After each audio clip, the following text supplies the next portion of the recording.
พี่น้องเอ้ยขำมือระบาดนี่พอยก็สิได้เก็บเครื่องเก็บของเข้าแล้วพอโตออกมายังพี่ที่บ่เตะก็มาพี่น้องเอ้ยมานอนเฮือนบ่เตะก็สิเก็บเครื่องเข้าแล้วป้าโธ่เป็นอะไรหัวบ่ได้ร้อนแล้วบ่ตะคิวนุ่งเสื้อทั้งหน้าเสื้อทั้งหลังทั้งหลังเสื้อทั้งหน้าพูดแล้วพอเดือนกันต้องใช้อ้ายและนุ่งให้นี่เอาไปได้บ่มื้อบ่ขายเด้อขายให้ประมนเจ้าน่ะมันสม3ห่อเก็บเข้ากันพี่น้องเก็บเข้าก่อนเก็บเครื่องเข้าก่อนเด้ปุ๊มันสิมาเมาเด้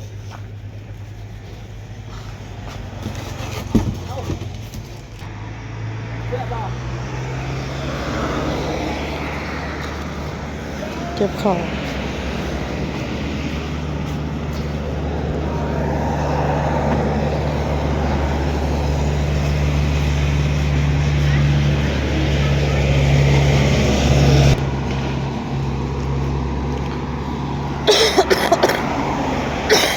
โอ้ยอันนี้ตัวซัดเป็นเรื่องของบ่อนเนี่ยกินได้กินว่าดีวัดกินบ่เก็บเครื่องเข้าก่อนเอาไปเรียกกันสบายดีพี่น้องมันอดก็เข้ามาฮอดเฮือนฮอดซานน่ะพี่น้องมาก็เฮ็ดเวียกเฮือนเวียกซานต่อเนาะอ้นสักเครื่องเนาะพี่น้องเนาะสักเครื่องสักมื้อสักผ้าผู้บอกผู้บอนนั่นแหละสักเครื่องมันอยู่บ้านนอนเนาะพี่น้องเนาะมื้ออื่นนี่สิสักผ้าห่มมื้ออื่นนี่เพราะว่ามันสวยแล้วก็สิเอาไปสักปัดย่ามมันบ่แห้งพี่น้องเอ้ยอ้นก็เลย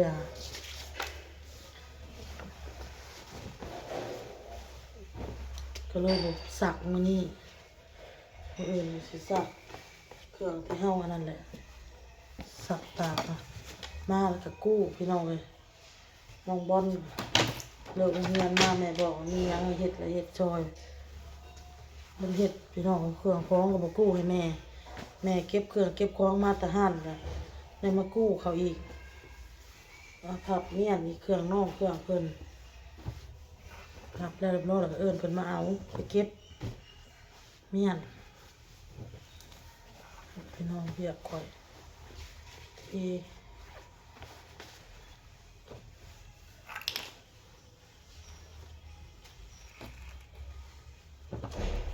สวบ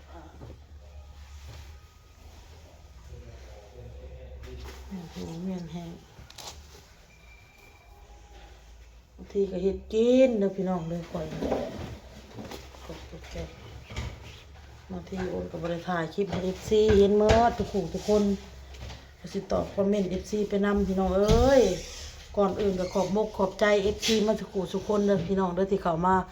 คอมเมนต์เนาะพี่น้องเนาะขอบพระคุณหลายๆพี่น้องเลยขอบคุณทุกกำลังใจทุกคอมเมนต์นั่นแหละเนาะพี่น้องที่เป็นให้กำลังใจเราเข้ามาพี่น้องขอบคุณหลายๆ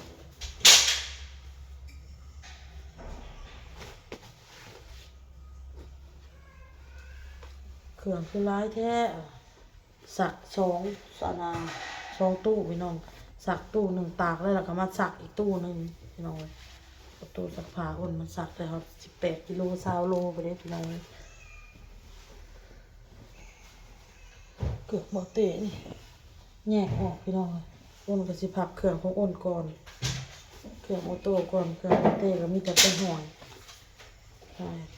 ใส่กั้งเข้าตู้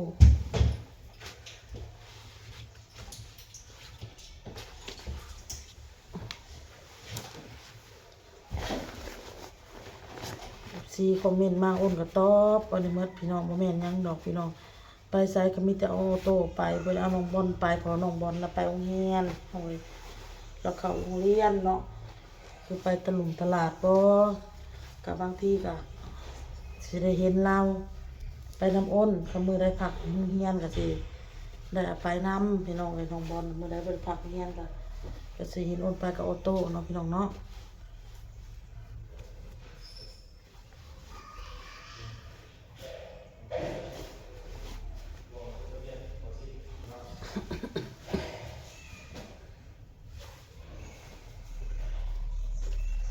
น้องบอล อนพักเฮียกับไปใส่กับไปนำกันนั่นแหละพี่น้องเอ้ยลูกเต้า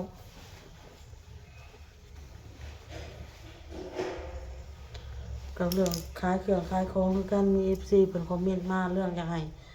ซื้อตู้กระจกเพิ่นว่าซื้อตู้กระจกแน่น้องอ้นคืออ้นเว้านั่นแหละพี่น้องเอ้ยอ้นขายไปก่อนพี่น้องเอ้ยเปิดไปก่อนเนาะพี่น้องเนาะเฮาขายเครื่องเฮาสิลงทุนหลายกะมันเฮาขายบ่ดีพี่น้องเอ้ย มันบ่แม่นเส้นทางอะ มันบ่แม่นแบบชุมชน ซุ่มซ่น มันต้อง เดินทางกันแบบนี้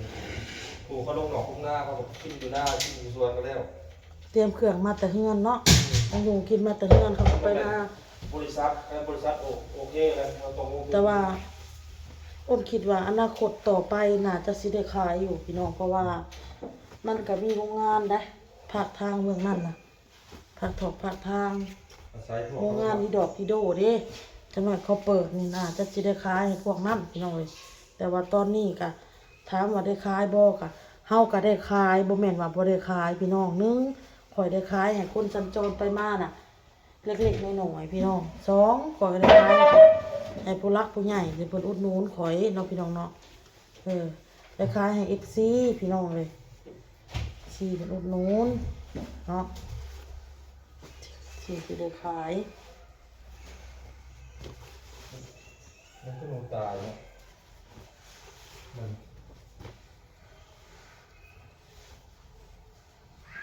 เอาไว้เป็นอนาคตบางทีอยู่หนามันได้เฮาขายดีอะไรรอเฮายังบ่ฮู้ว่าเฮาสิได้ไปต่อฮอดมื้อใดคืออ้นเว้าอะไรพี่น้องเอ้ยเฮายังบ่ฮู้เนาะพี่น้องเนาะบางทีเฮ็ดไปเฮาผัดบ่ได้อีหยังเลยมีแต่เฮ็ดเมื่อยซื่อๆไปสิเนาะอันนี้ยังว่ามีผู้หลักผู้ใหญ่เพิ่นอุดหนุนเมียนพี่น้องเอ้ยเครื่องของเครื่องขายเฮานะส่งเท่ามาทุกหาเถอะ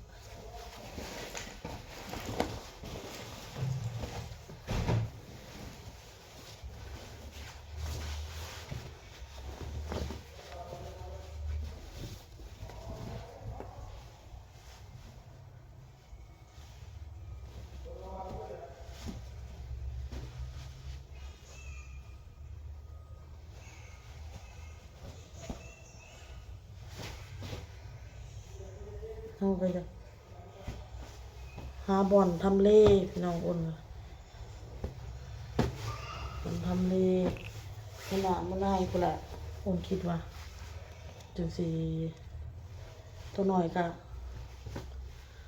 ข้างห้ามไปเท่าน้อยนี่ก็เพิ่นกำลังเฮ็ดเด้สร้างอ้นถ่ายให้เบิ่งนี่พี่น้องสร้างเพิ่นมาเฮ็ดบางทีเพิ่นสิเปิดห้านขายอุปกรณ์ก่อสร้างก็อาจจะได้ขายให้พนักงานนั่นแหละ แล้วก็โรงงานที่โดที่เขาเปิดมาอีกเนาะพี่น้องแต่สิได้ขาย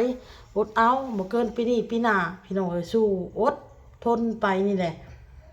อดทนคือคนเก่งเพิ่นว่าอดสู้พี่น้องเอ้ยคืออันปิ้งดอกปิ้งย่างมันเหลือมาแบบเฮาบ่ได้ขายถึงเฮาย่างแบบนี้นะเฮาก็ได้มาให้ลูกให้ผัวให้แม่ให้ลูกให้หลานได้กินแบบนี้นะเฮ็ดไปอย่างน้อยก็เฮาบ่เฮ็ดเดี๋ยวนี้เฮาอย่างน้อยค่ะเฮาก็ยังซื้อกินเฮาก็ยังซื้อพี่น้องเอ้ย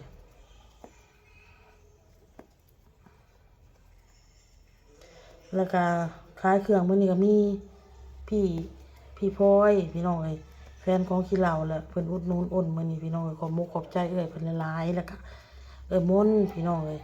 ขอบใจหลายๆเด้อมนต์เด้อขอบใจทั้งมนต์ทั้งพี่พลอยแหละพี่น้องเอ้ยเพิ่นอุดหนุนของขายเฮาพี่น้อง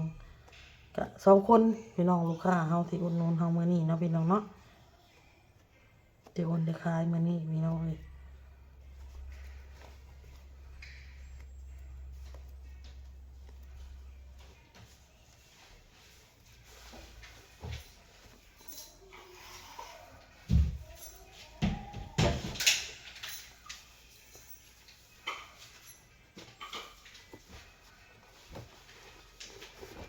หมวกเจ้านี่ใส่แล้วบ่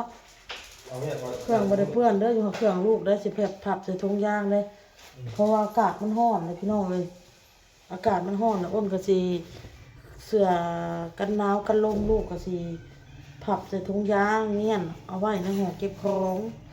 เอาไว้แบบมื้อใดมันหนาวแล้วก็ มีตัวหนึ่งบางๆเขาเนี่ยเวลาไปนอกไปใน เนี่ยให้เท่าโซกซะมันน้อยนะเสือตัวนี้เสือตัวนี้ให้เท่าโซกมันน้อยเสือน้องเมฆเอาโตยังงงอยู่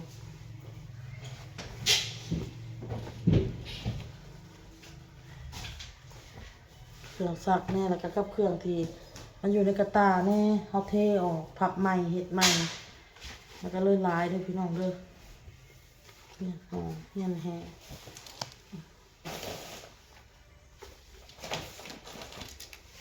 เอาอย่างทำนอก สิเลี้ยวอดเอาสิเลี้ยวเลย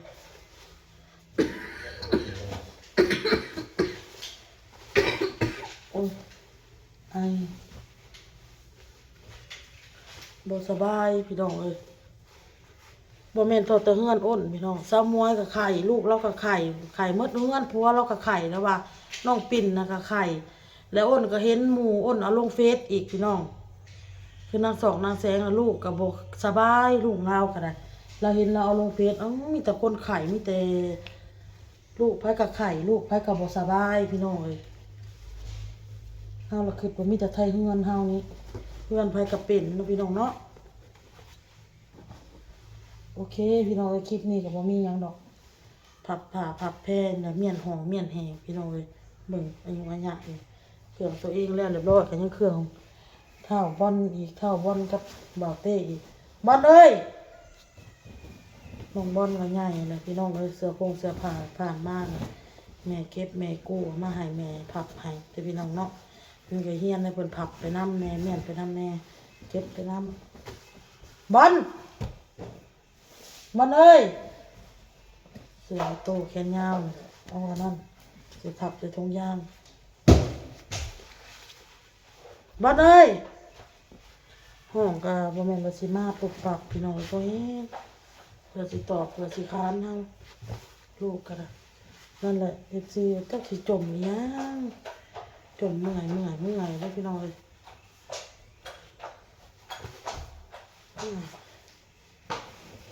พ่อน้องลูกกับพ่อปานนั่นชำนั่นเสื้อผ้าน้ำเบิ่งแล้ว สุกไปคืนแล้วนะนี่ค่ะ คิดดีเลย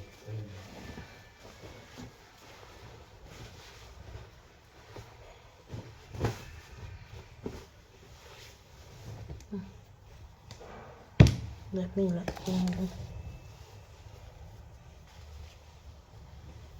ทรงละเอียดเงี้ยเนาะ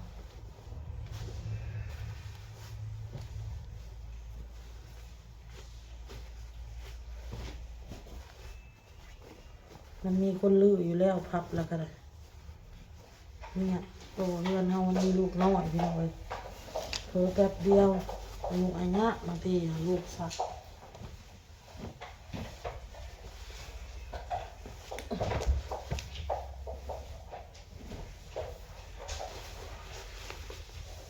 บ้านเอ้ยบ้าน คือแบบบ้ากู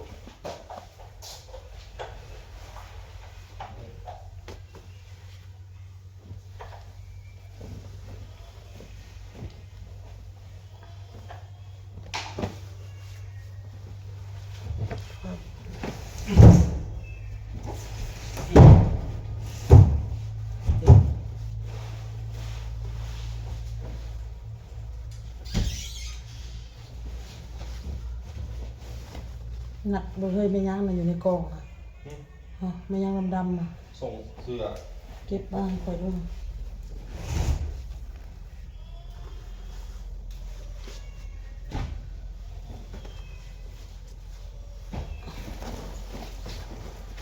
เอามาสักไม้คอยนี่ อาจจะเอ็นตัวนี้เท่าไรจะเอ็นในห้อง เบิ่งคอยเสียห่อเสียกั้งนะเครื่องนี่คอยว่าอย่างนี้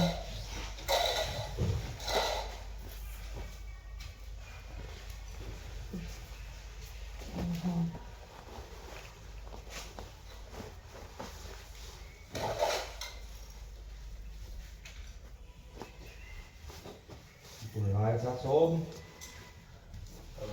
ทำไมห้องเอาเวลา เนี่ยแบบนั้น เมี่ยนเอาส่วนมากก็สิ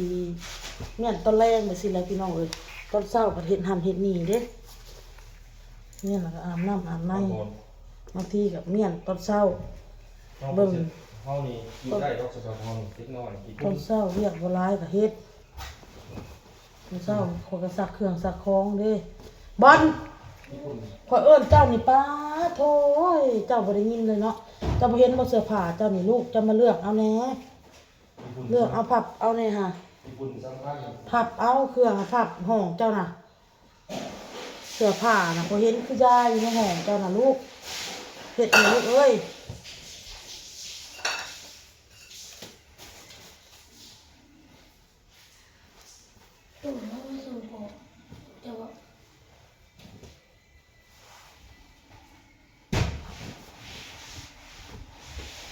ส่งพ่อมึง